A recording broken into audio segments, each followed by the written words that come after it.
조지아 하면 한미 경제의 연결과 협력을 상징하는 주였는데요. 이제 조금 다른 의미로 기억이 될 것 같습니다. 오늘 도움 말씀 주실 분으로 한국군사문제연구원 김열수 안보전략실장 나오셨습니다. 어서 오십시오. 네, 안녕하세요.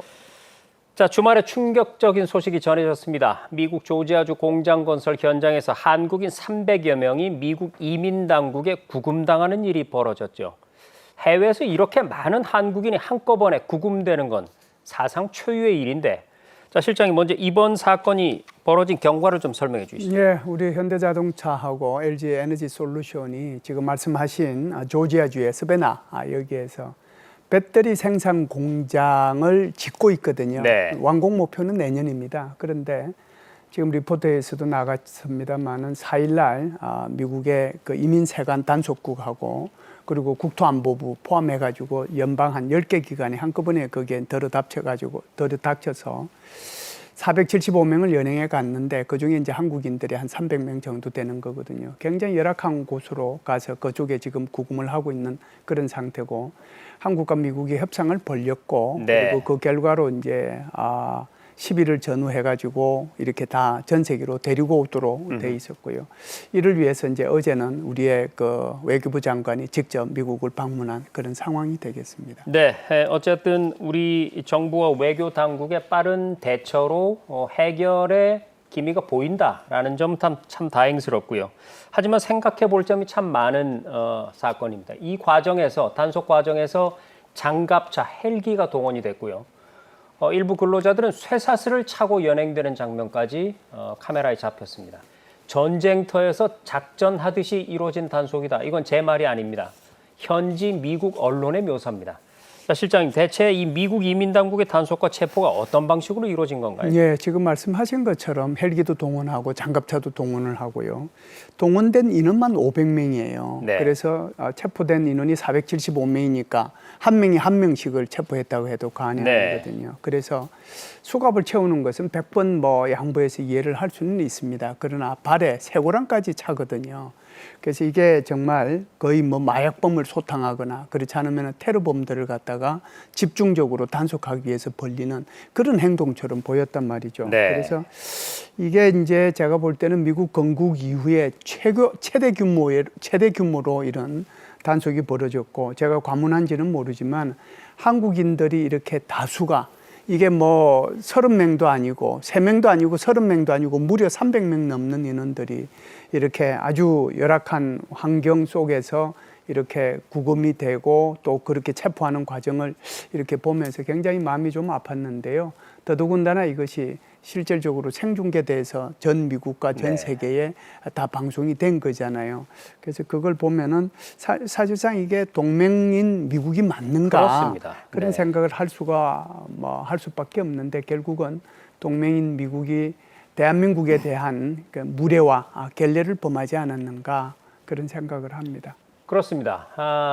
지금 체포돼서 감금된 한국인들은 법과 질서를 무시한 폭력배도 아니고 미국을 오염시키는 내부의 적도 아니었습니다. 해외 출장을 간 평범한 근로자들이었거든요. 자, 실장님, 이민 당국이 어떤 명분으로 체포를 한 건가요? 우리가 이제 우리 한국에 들어오는 외국인들도 다 비자를 받고 들어오잖아요. 네. 우리가 이제 미국에 들어갈 때도 대부분 이제 비자를 받죠. 그 비자는 목적에 따라서 다 다릅니다.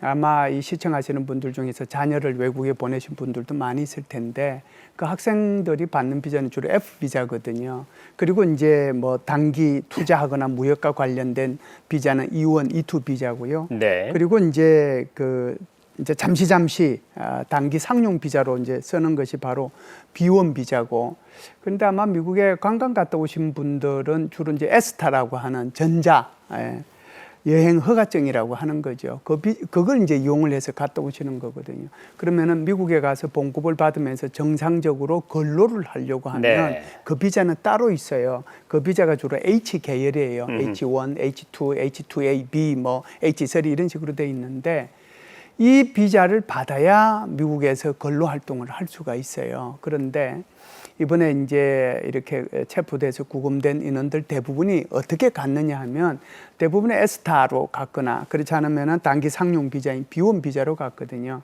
그러다 보니까 이제 여기에서 문제가 생겼는데 한국의 입장에서 보면 이것은 이제 여태껏 지금까지 이렇게 갔었어도 그러니까. 아무런 문제가 네. 없었거든요. 그렇습니다. 이제 관행적으로 우리는 그렇게 보냈고 음흠. 그런데 이제 미국 입장에서는 이걸 이제 달리 해석을 한 거죠. 그래서 이제 이런 사태가 벌어졌다 이렇게 볼 수가 있습니다. 자, 그러면은 이제 실장님 설명을 듣고 나서 이어지는 궁금증이에요. 네네. 이 비자 문제가 지금까지 미국은 관행적으로 다 허용을 해줬었는데 네. 어쨌든 법적으로는 완전히 해결되지 않은 상태였지 않습니까? 그렇죠. 그런 상태였는데도 우리나라 인력들이 미국 현지에 왜 투입이 된 걸까요?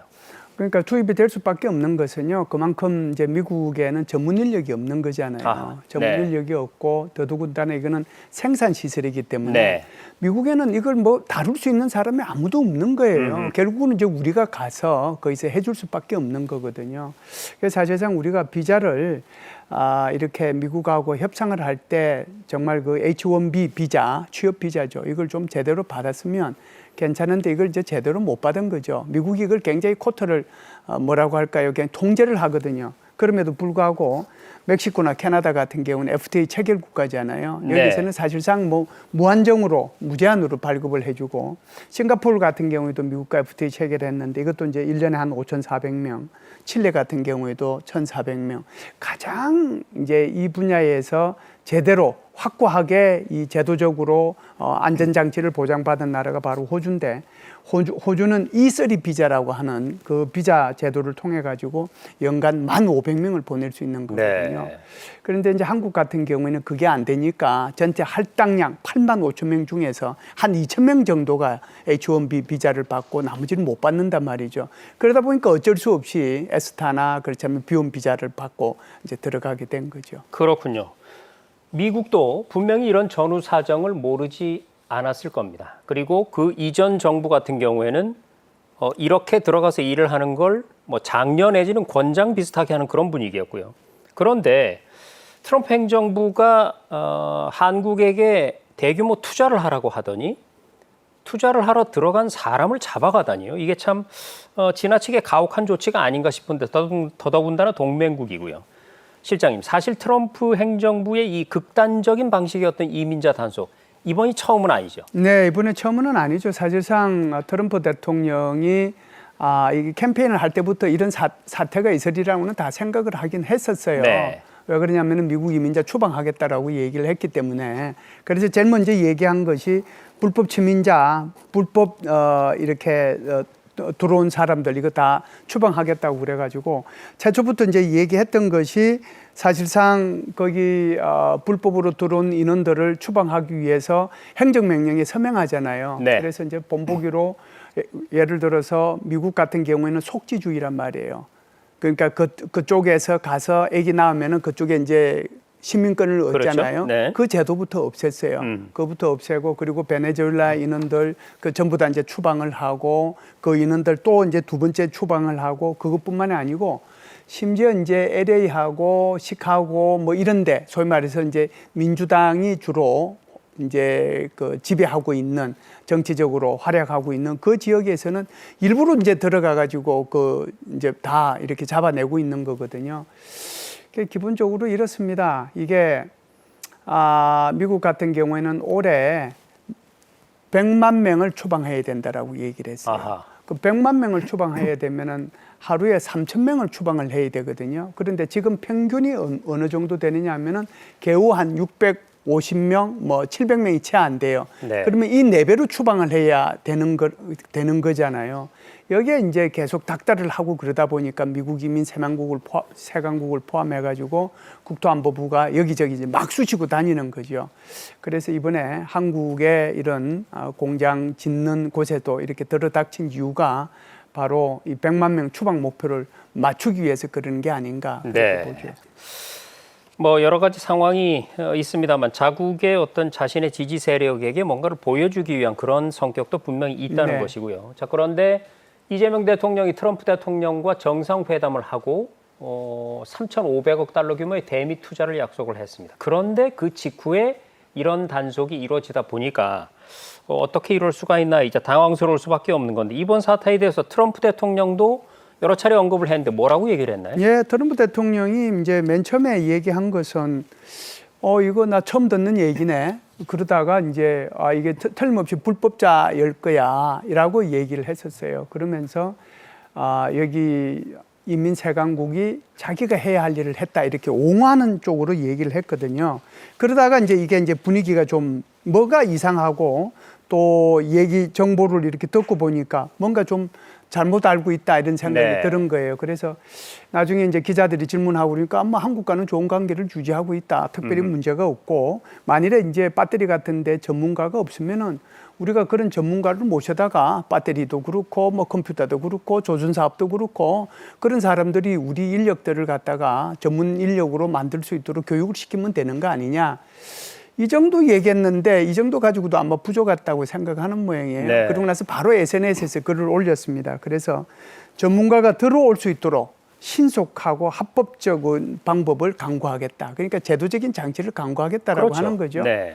그래서 이것이 뭔가 잘못됐다라고 인식한 트럼프 대통령이 제도 개선을 통해 가지고 우리의 그 한국을 포함한 전문가들이 들어가서 제대로 된 인력을 교육할 수 있도록 그런 것을 뭐 해주지 않겠는가 그런 생각을 합니다. 그래서 네. 제도 개선은 뭐 기대되고 있다 이렇게. 네, 당연히 제도 개선을 해줘야겠죠. 사람을 들어올 수 있게 만들어 놓고 들어가서 일을 하게 만들어야 되지 않겠습니까? 이번 대규모 단속에 대한 미국 내 반응도 궁금합니다. 정치권에서는 민주당, 공화당 역시 상반된 반응을 보이고 있죠. 예, 민주공화당의 그런 뭐 상반된 것도 있지만 공화당 내에서는 오히려 민주와 그 메가파의 그런 그 굉장한 뭐라고 할까요? 서로 상반된 의견이 있다라고 봐야 되겠죠. 이번에 이제 여기 신고한 사람이 누구냐면은 토리 버네넘이라고 하는 네. 분이거든요. 이분이 이제 여성분인데 과거에는 이제 해병대 사격 교관도 하고 공화당 하원 의원 후보 등록도 할 사람이고 그래서 이제 내년도에 11월 달에 중간 선거 있잖아요. 중간 선거에서 뭔가 이제 표를 좀 얻겠다라고 하는 사람인데 이 사람이 계속해서 이제 이렇게 신고를 한 거죠. 네. 그래서 한국 기업들이 미국으로부터 뭐 투자를 하니까 투자에 대한 이제 뭔가 이렇게 보조를 받으면서 오히려 이제 미국인들은 오히려 고용을 안 하고 있다. 뭐 이런 내용이 핵심이었어요.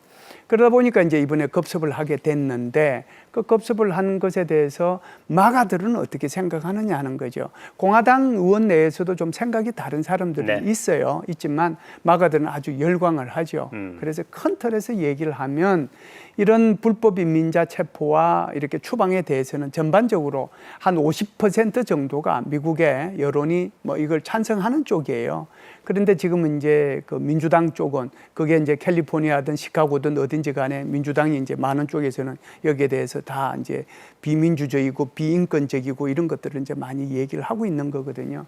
이번에 여기서 우리 한국에 대한 것들에 대해서도 민주당의 의원들이나 또 거기 있는 사람들은 입장에서 보면은 굉장히 이것은 아니 투자라고 해놓고는 여기서 잡아가면 어떻게 하느냐. 거기에 대한 이율배반적이고 상반된 정책 아니냐. 거기에 대한 비판은 있죠. 네, 역시나 제도 개선으로 이어졌으면 하는 바람이고요. 자, 문제는 이번 단속을 통해서 트럼프 행정부의 제조업 강화 그리고 이민자 단속 이 두 가지 정책 목표가 충돌을 하고 있다는 점입니다. 이거는 근데 비단 한국만의 문제가 아니거든요. 전 세계에 지금 미국에 들어가는 투자 기업들이 잔뜩 경계를 하고 있을 것 같은데 어떻습니까?